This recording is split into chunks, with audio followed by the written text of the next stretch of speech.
Good afternoon. Welcome to the latest webinar from Chapman, Robinson and Moore Accountants. Today, our latest webinar is the latest in our series of an interview with, and I'm delighted to have with us today Melanie Greene, who is a occupational psychologist based here in Oxford. And I've known Melanie for probably more years than I'd like to mention, but I'll introduce Melanie in a moment. I want to make sure that I'm not talking to myself. So if you could just go to the chat box and type a Y or a yes in the chat box, and I can make sure that you can hear me and the technology is working fine. Lovely, thank you. So as part of today's webinar, as I say, it's an interview with Melanie Greene. We do have some questions that I've preset that I will ask Melanie, and Melanie will give her response. I've known Melanie for, like I say, more years than I care to mention, going back initially probably to some work we were both doing together with local schools projects that I know Melanie's also still heavily involved with as a volunteer. Melanie's been doing what she does now for nearly 25 years, and as an expert in her field, and I'm delighted that I've got the opportunity to interview her today and for her to share with you not only her expertise, but obviously over that period, her experience based on her own continued professional development and in working with her clients. So without further ado, welcome Melanie. Oh, thanks, Mike, for asking me to come along. I'm looking forward to it. Fantastic. So I'm going to start with some general questions, if you don't mind, Melanie. First of all, as a part of an introduction. And the first question really is, you are an occupational psychologist. What kinds of challenges do you help people with in their workplace? So there are two main areas that I help people with, and I've been, as Mike was saying, I've been working with all different types of businesses and organisations for over 25 years, and I've kind of distilled my work into these two areas. And one is around how do individuals and teams and managers deal with pressure in the workplace in order to avoid stress and to be more resilient, and to be able to cope with the kind of ups and downs of working life and also life outside of work, which can affect us in the workplace. And the other area is how we communicate and how we work with each other, and in particular about dealing with conflict, having those difficult conversations at work. I'm constantly finding managers who perhaps are talking to me about their member of their team who they're not performing well, and I kind of say to them, well, have you actually spoken to them about it? And they kind of say, well, I kind of alluded to it, or I've hinted. And so we often find it really difficult to have those potentially difficult conversations at work, and that's what I help people with. And you'll find that the two areas come together, because if you're feeling under pressure or stressed, is that often people get very task orientated. They kind of forget there's a human being at the end of the phone or email or even sat around the table with them. And that can affect how they're communicating and often make stressful situations even worse, or conflict situations worse as well. So those are the two main areas I work in. Fantastic. And obviously I've known you for a while. You're also a member of a business network group that I run in Oxford. So I know some of this information, but I'm really looking forward to diving into these two specific areas a lot deeper with you today. So I suppose the next question is that, can people really change when they have perhaps been behaving the same way for so long? So that's a question that I'm often asked, and sometimes I do a talk about changing habits of a lifetime. And I would say that if people want to change, they definitely can change, but they need to put the effort in. And I think it's looking at how you go about change. And often is that we focus on the behaviour rather than looking at what's driving that behaviour. So as an occupational psychologist, I help people to identify what's going on in terms of their beliefs and their thought processes that are affecting them, how they feel and how they behave. And so when you work at that sort of level and people are willing to put the effort in, then change can come about. And I always kind of give the example that that if you had a fitness coach and you saw them once a month and you only exercised with them, then not a lot's going to change in terms of your fitness. And it's the same with when I'm coaching or training people, is that if they do the simple exercises that I give them to change their mindset, to change how they're thinking and how they're approaching things, is that they will rewire their brain and they will change how they're behaving in different situations, whether that's in relationship to stress and pressure or how they communicate and work with others. Excellent, thank you. So this is certainly a question that I wanted to ask because it's something that I certainly see in terms of your expertise. But as an occupational psychologist, do you have a different approach from other coaches and trainers? So I think there's two things in terms of my approach. One is this working from the inside out and understanding or helping my clients to understand what's going on inside their brains at a kind of neurological level, not getting kind of technical. You don't have to understand what each part of your brain is called, but understanding at a very simple level and understand tools and techniques to manage that. But also from the inside out, as I mentioned earlier, about your beliefs and your thought processes and how that's affecting your behaviour. Also, as an occupational psychologist, now obviously other professions have this as well, but as an occupational psychologist, I have to undergo over 40 hours of continual professional development each year. And that means that I actually do between 60 and 40 hours. So whether that's reading books or going on courses, conferences, so I'm always keeping up to date, whether it's new ideas in the world of psychology or neuroscience or neurolinguistic programming, in all those different sorts of areas. And I can pass those ideas on to my clients. So they are getting the latest tools and techniques. And my clients like that, particularly some of my clients will come back to me time and again. So it might be a different time in their career or a different time for the business. Maybe the business has got new challenges or growing, and they bring me back in and they like the idea that I actually will give them new ideas. It's not the same old thing being repeated. Excellent. And certainly I see when we talk and when I've seen the work you've done with some of the members of the network, that additional piece of the expertise sort of shining through. And one of the things we were talking about off air actually was about the mindset of perhaps not necessarily your clients but other business owners, whereby they may think that the people they're working with are incapable or they just haven't got patience for going through the process. They just want a quick fix. And if you've got any sort of like examples or case studies of where you've worked with someone in that nature? Well, I think it's part of human nature that we do want quick fixes, and I am very honest up front about what sort of time and effort is going to be required to bring about change in individuals. And so, one is at the beginning, before I start a process, is asking, first of all, how long has this gone on for? So I have got an example where I was brought in to deal with or to work with a team who were deemed highly dysfunctional. And it was kind of make or break time. It's either they changed or that was it. They were going to have to kind of throw out the whole team or something. And I said, first of all, well, how long has this been going on? And they kind of went, oh, well, actually, it feels like forever. And I said, well, it will, and I taught them through an ongoing process of both some group workshops or kind of group coaching and one-to-one coaching. And it was over a 3-month period. So not a very, not a huge amount of time, but supporting people in changing. And I was going to say that there must be some people who might decide not to change. So I don't have a magic wand. I can't, force people to change.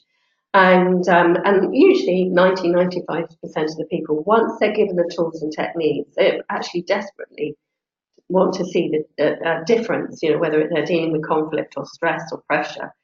And so once they've got the tools and techniques, they really run with it. And I've seen, sometimes people being in conflict situations for years, is that they've been able to transform it in a matter of days or weeks if they're willing to put the ideas and have those difficult conversations with each other. And if managers who have brought me in come back and say, oh, but there's still this happening, I think my approach, because people can often have that glass half empty approach to life, only focusing on what still hasn't changed. So my role is also working with the people who bring me in, almost coaching them about looking at what is changing and to have that patience and to give it time. And if you do, is that there will be change happening. Yeah, that's great. And I think you do reflect, again, in your words about wanting to change. Yes. And those people that want to change. Again, going back to the analogy you used earlier about the fitness coach. Is it a fitness coach, if you work with someone, they can get some pretty good results fairly quickly for you, but long-term change of habits do often take a long way down the road, and you need that patience for it. And I think that, and this is again as an occupational psychologist, is that because of my understanding and of how change happens, and helping the individuals and the teams to understand that, is actually change can suddenly happen in a moment. Some change is suddenly somebody has a change in mindset or beliefs, and then whoa, that frees up the behaviour, and then they can go off and do what they need to do. So yes, sometimes it takes that ongoing support to keep that up, but it can happen actually very quickly. I just never know because you're not just kind of doing behavioural training. Is I never know quite what's going to happen and what people kind of what they're bringing to the party and what they take away from each session. Fantastic, thank you. Just a reminder that there is a chat facility here, so that if you do have any questions, burning questions you want to ask yourself, then please type it away in the chat box, and we're keeping an eye on that, and we'll bring that into the conversation. If not, I do have some questions that I'll continue to ask of Melanie. We're going to move on to stress and looking at the area of stress that we talked about earlier. So regarding stress, isn't a certain level of stress good for you, Melanie? I'm always getting asked this question, and there is a difference between stress and pressure. And so a certain level of pressure is good for us. And actually, I have a great model that demonstrates this, is that because if we have not enough pressure and demands on us, we are just bored and we just kind of get fed up and we lose that kind of motivation. And sometimes the people are in that kind of zone, even if they've done a job for a long time, they might be very busy, but they're just bored with it and there's not enough pressure. Then you get to this zone that I call the zone of optimal performance, where there's a right amount of pressure, where you feel energized, you feel stretched but not strained. You're quite excited by it. And I always, know when I'm in that zone, because there is that certain sort of energy, a really kind of positive energy. It's not adrenaline driven, because that's when you start to get into the stress zone. So it's helping people to stay within that zone of optimal performance, but also recognizing when is it that you tip over. And if you're working at the top of that zone, it doesn't take much to actually tip over. And when you tip over, you then go into the zone of stress.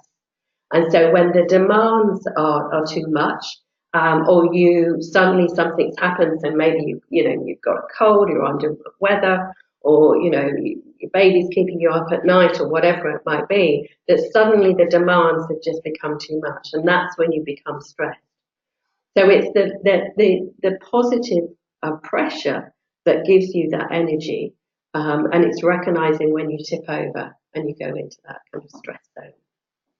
That leads quite nicely into a question, because this is something I heard you talking about in our networking group, so I have to ask this question. The question is, what do you mean by the zone of optimal performance? Well, and it is that zone where the demands and the pressures are energizing. And as I said, I talked about being stretched but not strained. And I talk about the optimal performance because there is that and the more we know about neuroscience, is that we understand that particularly the prefrontal cortex, where we're using it the whole time to make decisions, to process information, etc., is that it gets tired. We actually need to have some downtime, have some space between all those meetings. I was talking to a coaching client this morning who's just come back from holiday, back-to-back meetings most of this week. And so we're talking about what sort of little things can he do between each of these meetings to try and sort of calm himself down so he stays in that zone of optimal performance. But we also know that the effect of cortisol on the brain is that it affects other parts of the brain in terms of how we retain information and also how we retrieve it. So that when we are into that stress zone and the cortisol is running through our body, is we're not going to be in that zone of optimal performance because our brain is just not functioning well. And I'll give you another example of that.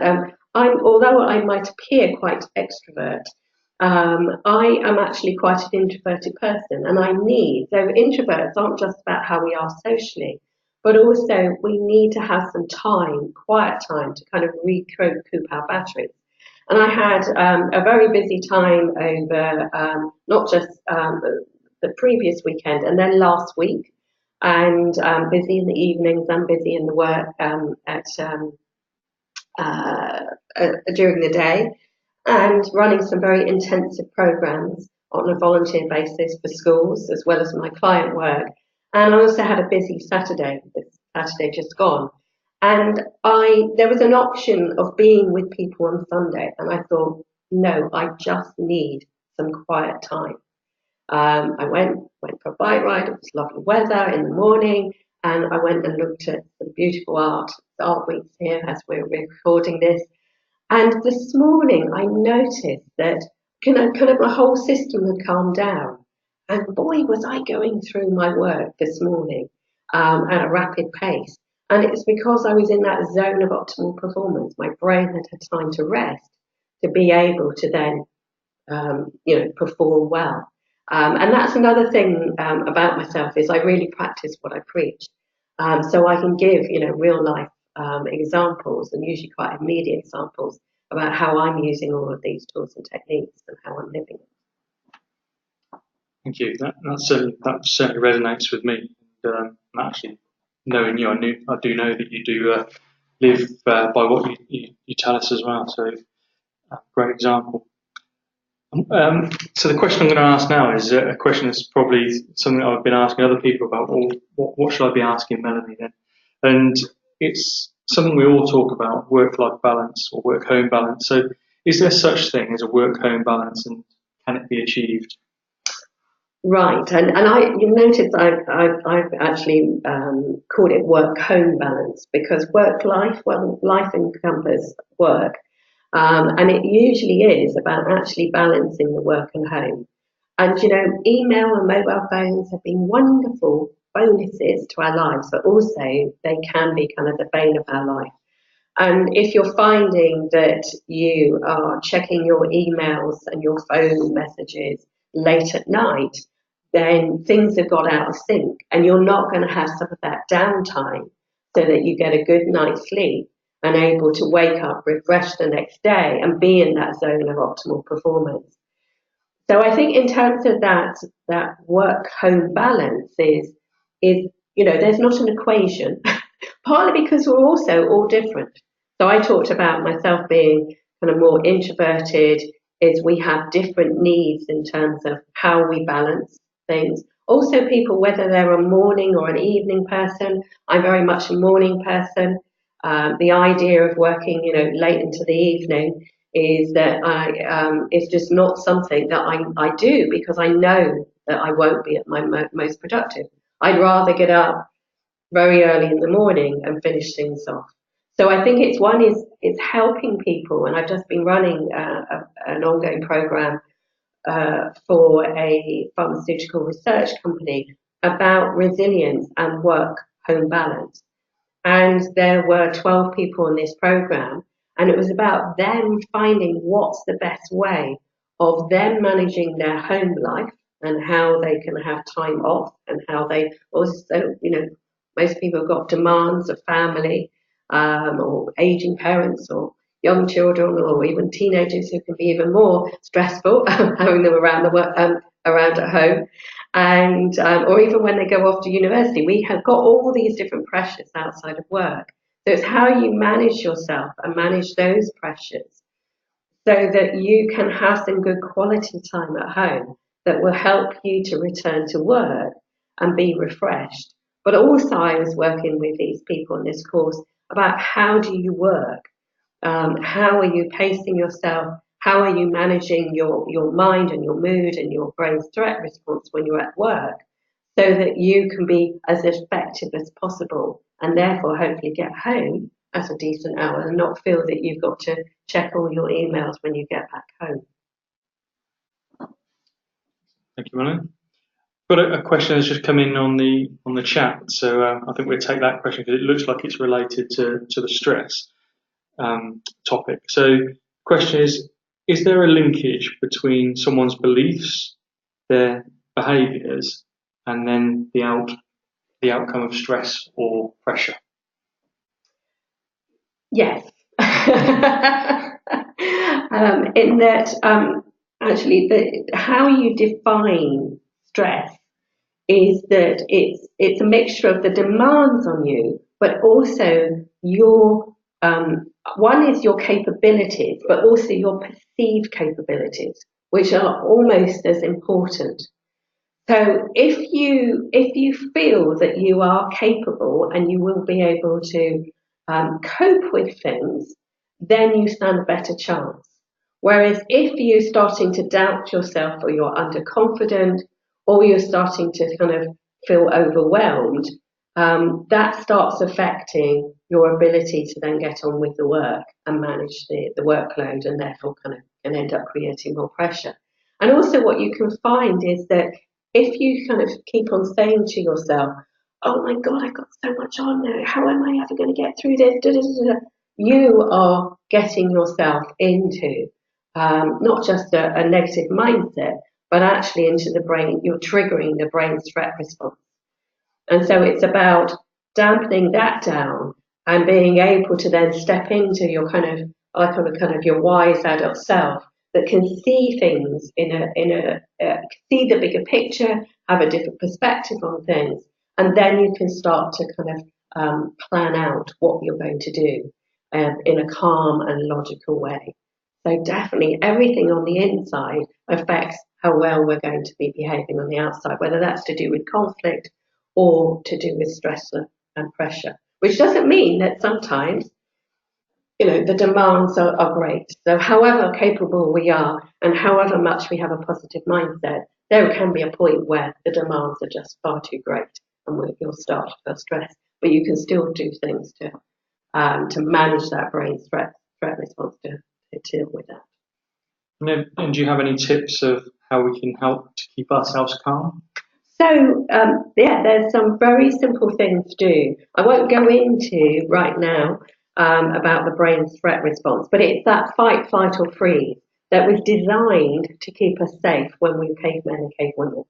Unfortunately, that if it's activated when we're in the workplace, is going in for fight or flight or freezing doesn't actually help us to communicate or work effectively. So there are a number of different things, and sometimes it might take just doing one of these. So the first thing is to breathe deeply. Because when we go into threat response, it's the adrenaline rush, it's getting us ready, the heart starts pounding. So taking a very deep breath. And when you do that, sit up, change your posture. Because as you start to get stressed, there's often we start hunching over. It might be that kind of head and hands sort of syndrome. So changing your posture, deep breath. Also looking up is when we look up roughly where the wall meets the ceiling, we access a different part of our brain from when we're looking down and we're feeling kind of really negative. We access our visual cortex. We do this quite naturally. When we're feeling really positive, I always say you can see this in an interview situation. If somebody is confident and you ask them a question, they will look up, either to retrieve the information from a part of their brain or to create the answer. If you ask them a question and they don't know the answer, you can guarantee they will start looking down. And their internal dialogue is probably something like, oh no, I knew they were going to ask me that and I don't know the answer. So when we are in whatever situation, it doesn't have to be an interview, you could just be sat at your desk on your own and you're feeling overwhelmed, or maybe you're in a meeting and you're feeling overwhelmed. Take a deep breath, sit up and just very briefly look up, and you will start to feel calm, because when we're looking up is we are accessing a different part of the brain, as distinct from the kind of the ones that trigger the threat response. There are other things to do, but those are three very simple things you can do anywhere, anytime, any place. Fantastic, thank you, Melanie. So I'm going to move on to the second topic, which we talked about, which was communication issues. And the first question I've got is, why do people tend to avoid having those difficult conversations in the work? And I think it can be a whole range of different things. And I always say when it comes to difficult conversations and conflict, you get two people who are avoiding it, or end up not handling it very difficult, which might result in them trying to avoid it in the future. And there are those who get fiery. And they know that if they go in to have that potentially difficult conversation, they'll end up losing their temper really quickly, or saying the wrong thing, making the situation worse. So they often will avoid it based on past experience. Then you get the people who like harmony, they really fearful of having conversations, and they want to kind of run away. And both sides need to be able to manage their emotional response to be able to have those difficult conversations in a calm and rational way, and also be able to deal with whatever response you have back. Because however calm you are, if it's a potentially difficult conversation, you might get somebody who's actually not very happy with what you're telling them, who might get a bit emotional. But if you are calm, you're in a better place to be able to handle it. But I think that we think these situations are difficult because we fear the consequences. We fear making the situation much worse. And that holds us back. And this is where working from the inside out can help people to change what is it within them that needs to change that will make that difficult conversation a lot easier to have. And do you think there's some linkage in terms of what we were talking about just a moment ago, where people are under pressure, under stress, about how they then deal with difficult conversations? Definitely.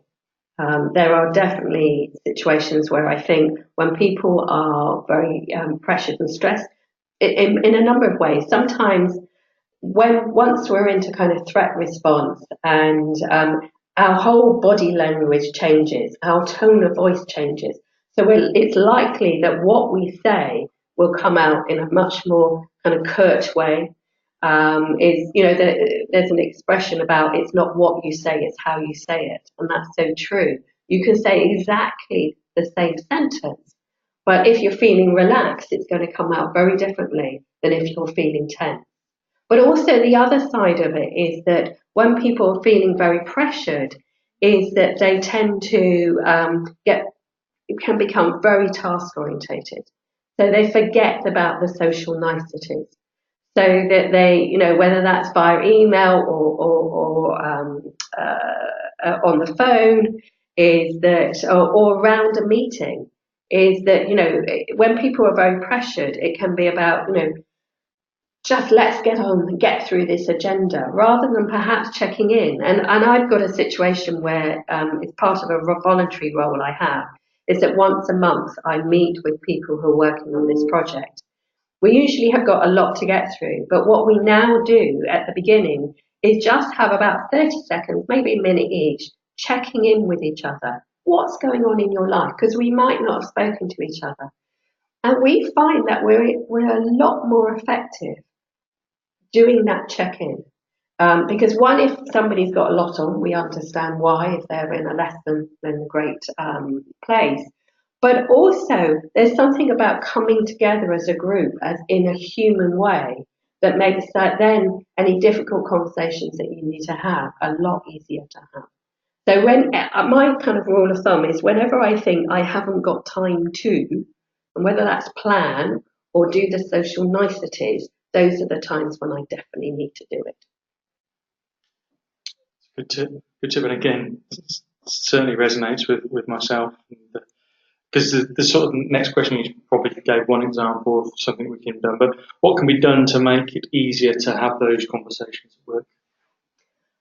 I think that the first thing is, I always say, to work on yourself, is so that you, as I mentioned earlier, so that you're in a good place to be able to have that conversation. Is that, and to be prepared that if it is a difficult subject, is that the person might get emotional. Is that, you know, they're human, and not to take it personally. Is that so not to take it personally, to kind of remain in a very kind of adult to adult way, but also to do a lot more listening and asking questions. And Stephen Covey, who wrote 7 Habits of Highly Effective People, and I'm paraphrasing, I might not get it right, but he says, seek first to understand and then to be understood. And I think that often when we're in those difficult conversations or conflicts, we want the other person to understand us first of all. And you'll find they're a lot more willing to listen to you if you have asked them lots of questions, that you've really sought to understand where they're coming from. And they will feel understood, and then stand a much better chance of actually then listening to you and trying to understand you. And finally, I think is also to kind of go for that win-win, is that understanding that you might not get everything, but that if you go for the win-win, you're much more likely to get a positive outcome. And the last point you make there is certainly something for me that over maturity has come to my fore in terms of my conversations I have in the workplace, is that mindset of the win-win conversation.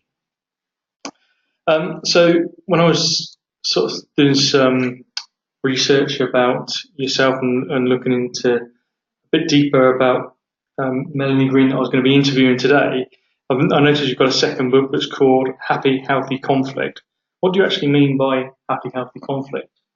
Well, as somebody who was one of those characters who was really, really fearful of conflict, and not just when I was young, I think certainly through up until through my 30s, is that I saw conflict as something to be avoided at all costs, and something that I also saw it often as a very destructive. Is, you know, saw whether it was in or out of work, that it could really destroy relationships, undermine working relationships, etc. And as I learned how to manage my reaction to conflict and start to have constructive conversations around difficult, in conflict situations, I started to notice that often when it was handled well, is that it would strengthen the relationship that I had with those individuals. And that often through having really open and meaningful dialogue around difficult conversations, is that you ended up with a much more healthy and happier relationship at the end. So I decided to call the book Happy, Healthy Conflict. And it's about having those difficult conversations at work and in life. Because I do think that conflict can't be avoided.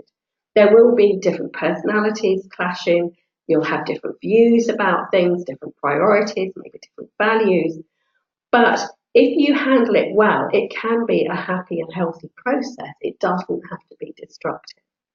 And it kind of, happy, healthy conflict kind of piques people's interest as well. But there's a real reason behind it. And do you feel that, because I think you're right, I don't think conflict can necessarily be avoided, but it's often put off. Yeah. Because I suppose it's the resonation of the word conflict, not necessarily with happy, healthy. Yes. So I suppose that leads again nicely into my next question, is a little bit tongue-in-cheek, I suppose, asking this question, so apologies, but is happy, healthy conflict really possible? So I know it is. So through my own personal experiences, and that I definitely know it is possible, and to achieve it, and it is desirable as well. Is that it is, if conflict is part of our lives, then being able to make it happen is really important. And So it definitely is possible.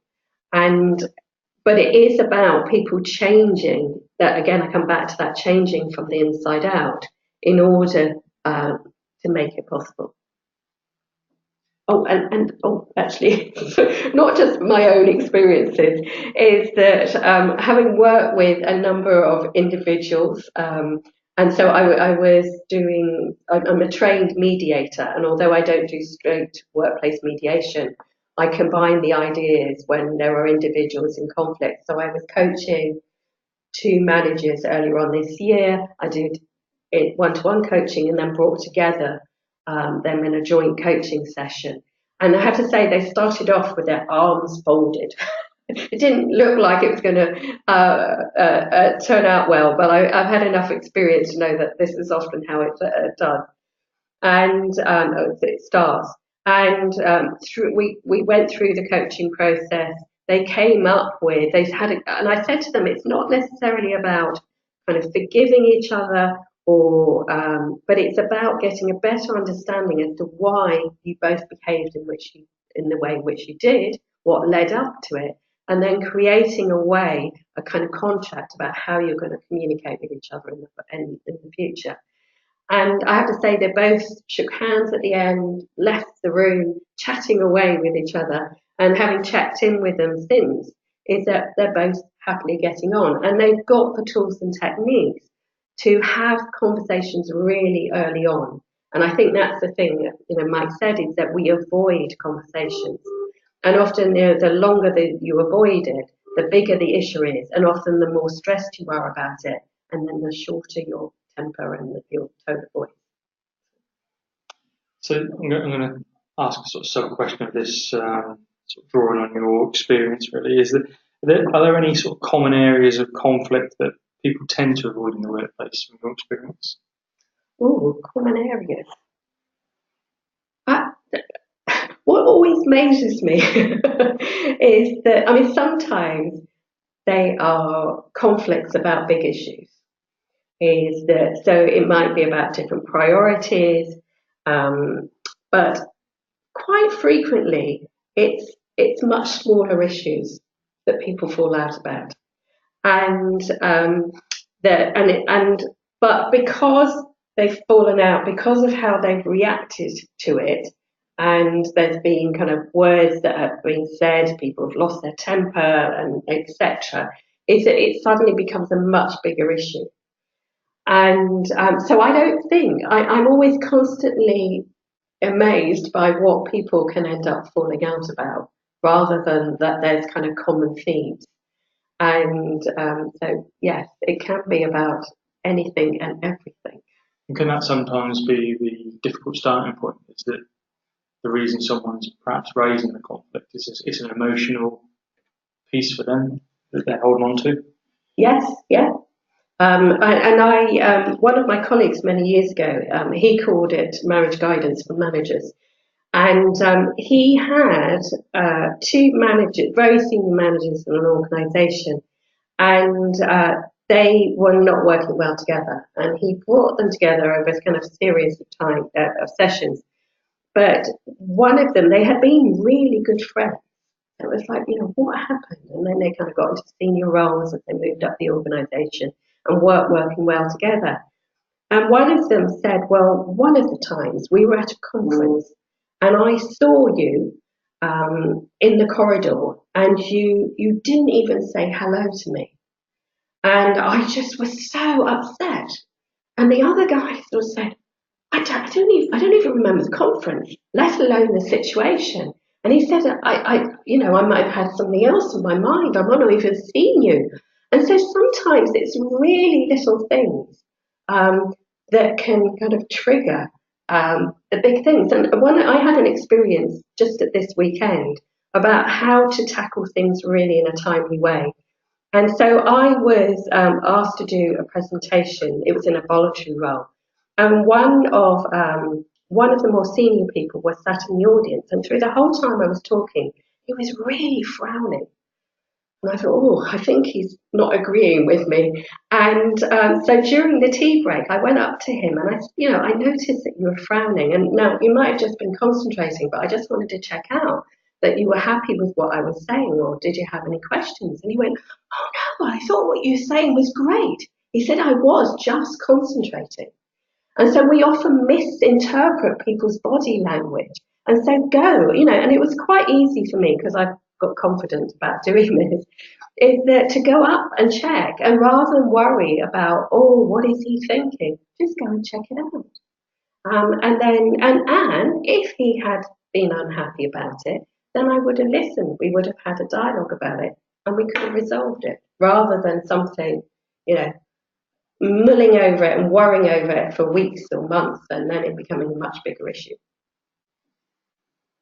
I could sit and talk all day, but I'm conscious we haven't got all day for our listeners. But certainly the linkage between stress, behaviours, communication, and then conflict certainly is running a number of scenarios through my mind.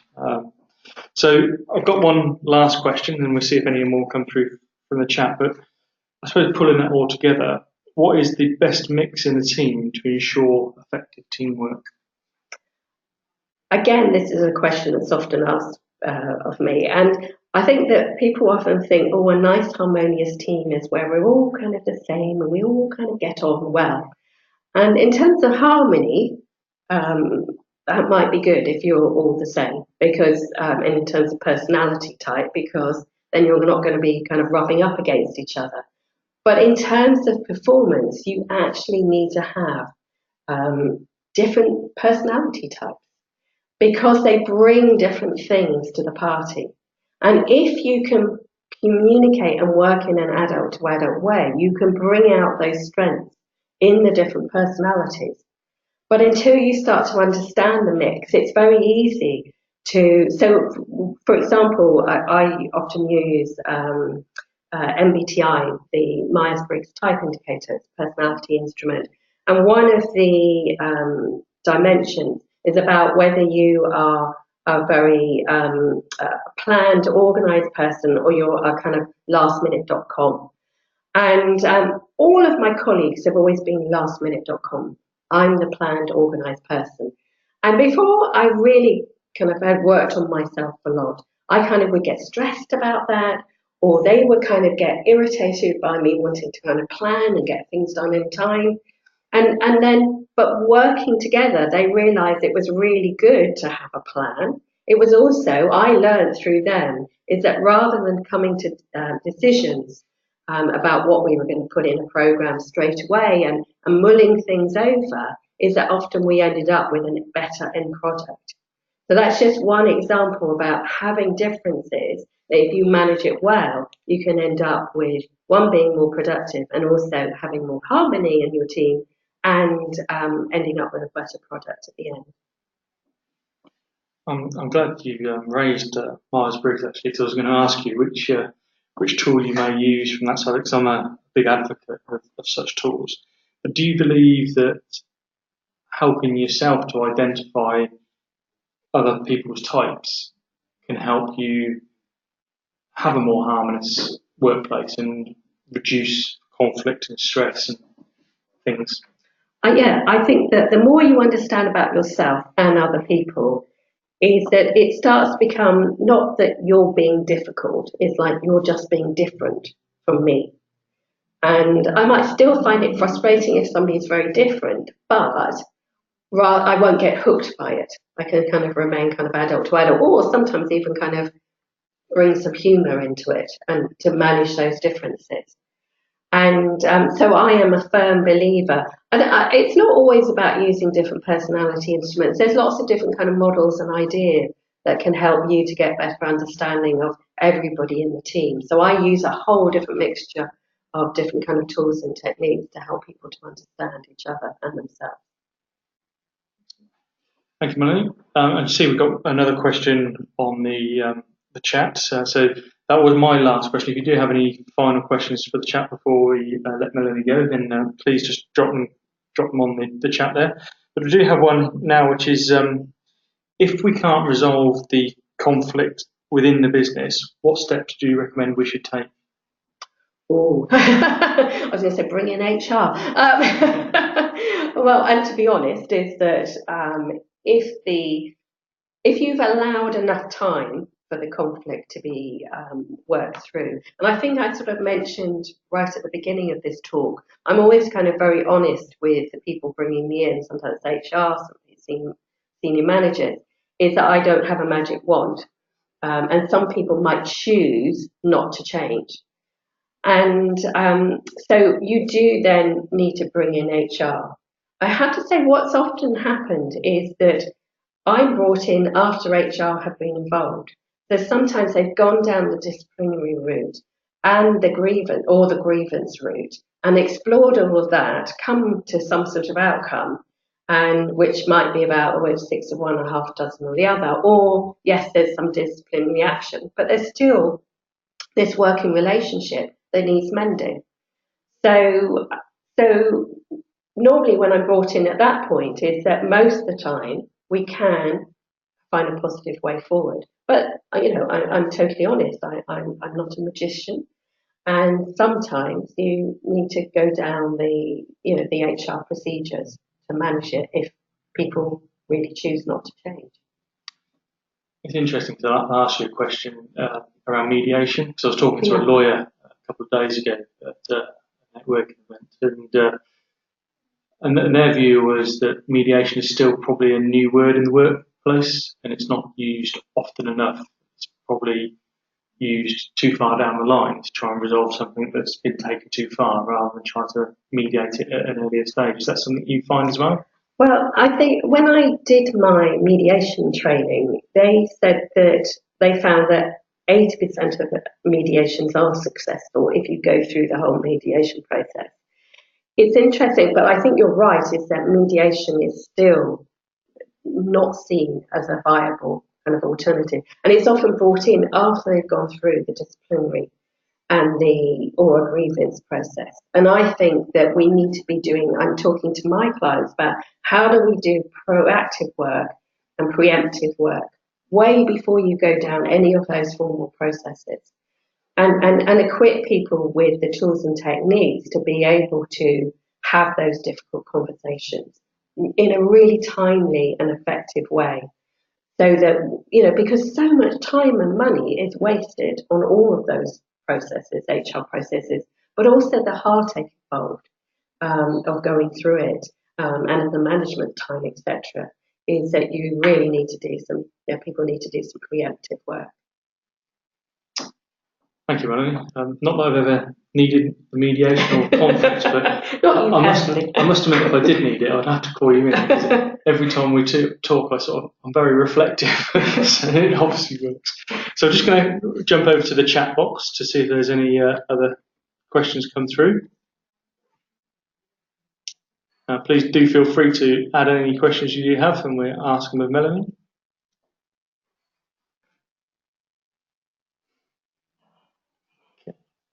So before we then just finish, if there's no questions, I'll just ask Melanie if there's anything else that she'd like to share for us, thinking about those questions we've asked. I think it's been a very comprehensive discussion, I have to say, and you have got my email there, so if you, not my email, my website, but if you want to contact me, if you have got any kind of questions about any of these issues, please do so. And you'll also find that I've got lots of free resources and back issues of my newsletter. But I really enjoyed this, and so thank you so much for asking me to come along. So it's been a pleasure. Thank you, Melanie. And I certainly support that. If you do have any questions, Melanie's very approachable and willing to give her time. So please do give her a call. She did mention her newsletter, which I was going to mention in summary, because it is one of the better reads in my inbox. It's one that I do look out, and when the GDPR resubscribe came through, I did resubscribe. So make sure you sign up to Melanie's newsletters. You can continue to hear some great content, learn from her experience, and again, thank you for sort of sharing that moment with us today in answering those questions and sharing us, like I say, not only just your expertise, but the experience that you've gained over the years of doing this on a regular basis. So thank you again, Melanie. Finally, thank you for joining us today, the listeners. Our next webinar will be at the end of the month when we've got a demonstration of a cloud accounting software. So please do check out the events on our website. We do have an events page where any of our events are then listed ready for you to register. So thank you again for joining us, and hope you can join us for a webinar or a seminar in the future. Thanks very much. Bye for now.